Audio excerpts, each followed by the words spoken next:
In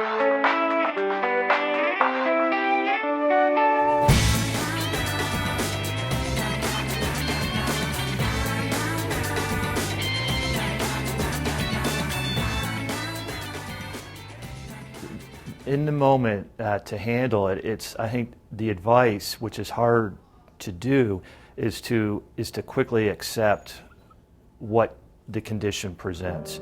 To sit back and second guess or maybe doubt the conditions that exist for your child is not the way to go. You have to rely on the team of doctors that are available, the information that you have, and then attack the problem, realizing that it's now part of your life, whatever the condition might be. For us, specifically the cancer, it was part of our life, and we knew it was going to be part of our life, and we had to accept that and then work through the solutions to get it resolved.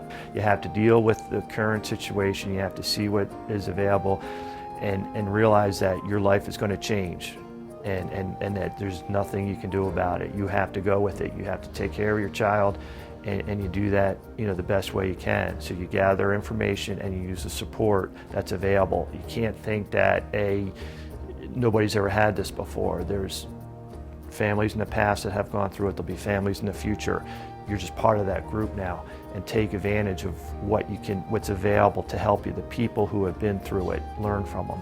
My motto has always been take one day at a time, because that's really all that you can do when you're in this type of environment, because it's so unexpected and we don't know what's around the next corner. So my advice is to do that, and to not lose hope, because there is so much hope, and there are so many things that can be done for kids with various illnesses, and we're blessed by having this wonderful institution that has so many things to offer these kids. And the days get long when you're in the hospital, but there are things here to keep them busy and occupied.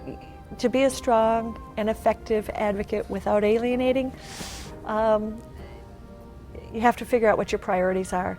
Strong and effective is fantastic. Without alienating, that's a bonus. That's a bonus. I've alienated people.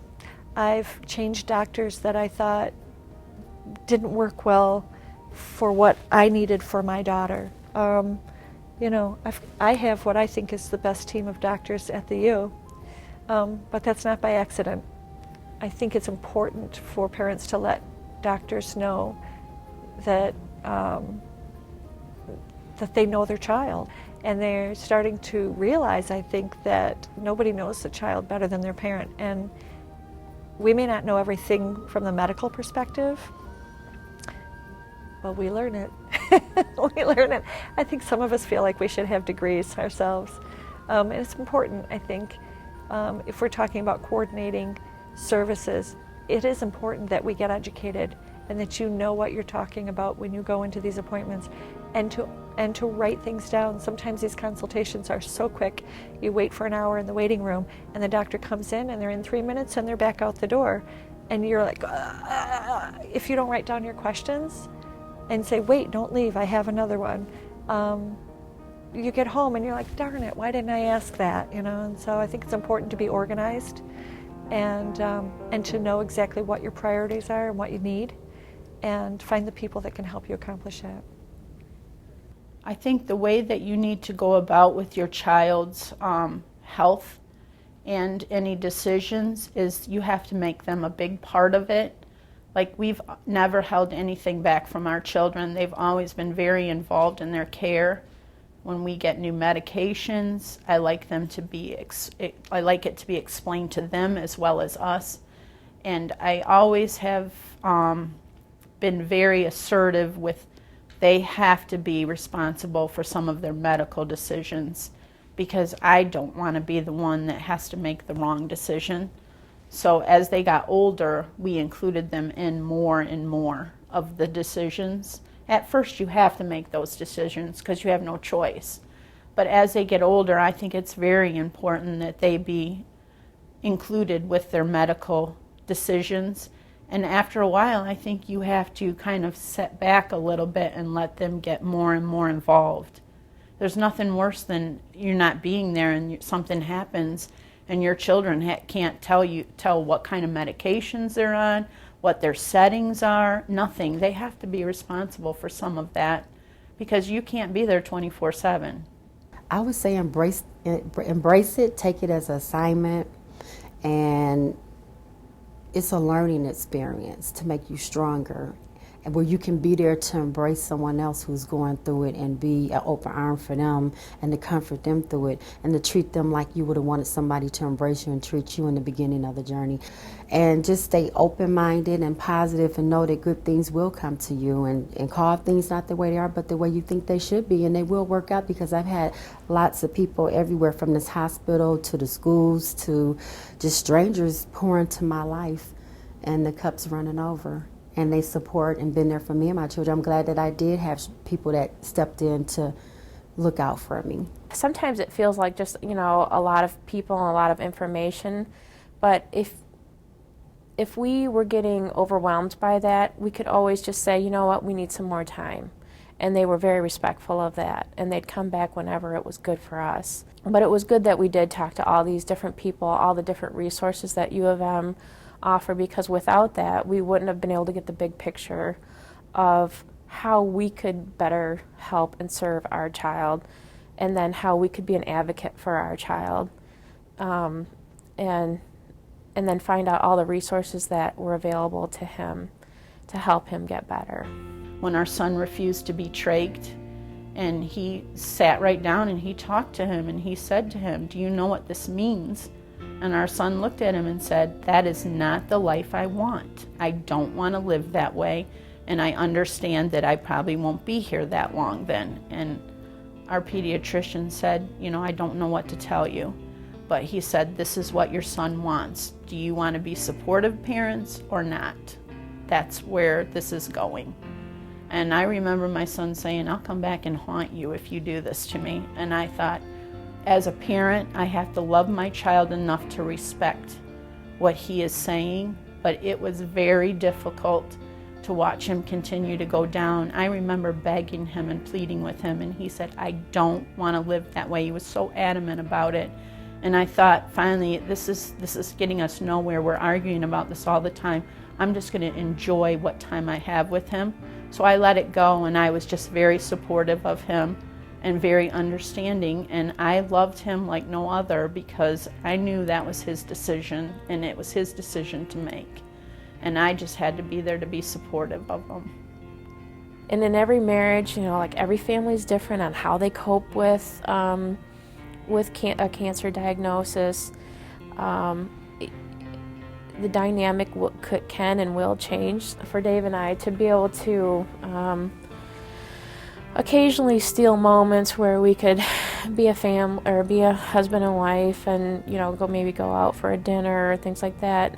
It was interesting. People were very cognizant of that, and they would say, "Hey, we'll take the kids, for a while, then come hang out at our house. Why don't you guys go out for dinner?" And so that was really something that that we really were so grateful for. You don't have to be a rock every single day. You're going to have days where you don't want to get out of your pajamas, and that's okay. Your child also will, hopefully be able to communicate to you, let them be a part of their own health care. They're so much smarter than you give them credit for. And they've been thrown into almost an adult situation. And your child, they're amazing, they're intelligent, they're intuitive, they're insightful, and it's, let that kind of happen organically. Let them make some choices and decisions so that they feel like they have some power too, and that not all the power is in the hands of the parents and the doctors and nurses. So we move a lot slower now. There's a lot more planning that goes into what we do, and we just move a lot slower. Everybody just takes their time. It has slowed us down in a lot of ways that have been good. I was very focused on my career before she was born, and I had 2 older children, and it really helped our family realign our priorities. For people who are kind of going through this as a new thing, it's emotional because like people come out of nowhere to help you, and it's very humbling, especially when you're used to being so independent, and it's really, really, really hard to accept that help, but you have to. You have to do it. I had somebody knock on my door one time and bring me dinner that I didn't even know. And I was so overwhelmed. It's humbling. It's really no good to hover over your child constantly because they really want to just be a kid, be normal. We tried to keep our lives as normal as we could, as normal as, you can in a situation where you're dealing with cancer. We tried to laugh as much as we could. Of course, when you have cancer, the chemotherapy really attacks your immune system. And so everybody's worried about bugs and germs and things like that. But, that can happen anywhere. It can happen at home. It can happen at the grocery store. You can catch a bug at school. It's not necessarily just where there's hundreds of kids or people or so what we had decided early on was that if Michael felt good enough to go to school, even though it was at the height of germ season, we'd let him go. Trust your gut. Trust your gut instinct. Try and take care of yourself. There's a lot of resources here at the hospital. Try and steal those 15 minutes here or there to either go get a shower or put lotion on. Or I had a friend that always said she always felt better if she put lipstick on, or do those things that that make you feel better, whatever those things are. And we wanted the best quality of life for all of us. We wanted to enjoy what time we had with him. We didn't want it to be a burden. And if you make it a burden, it is a burden. If you make it like it's not the end of the world, you're just going to go on and do what you have to do every day, it really isn't a big deal. I mean, we've traveled to 38 states in a fifth wheel camper with 6 kids, 2 of which were in wheelchairs on BiPAPs, We've traveled with oxygen tanks. You just can't let it stop you. You have to go on with your life and try and be as normal as possible. I guess my advice would just be swallow your pride a little bit, suck it up, and take all the help you can get, because there's a lot to deal with.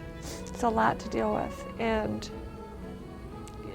the more that you can get taken off your plate, the more you can focus on what your family needs. That's what I would say.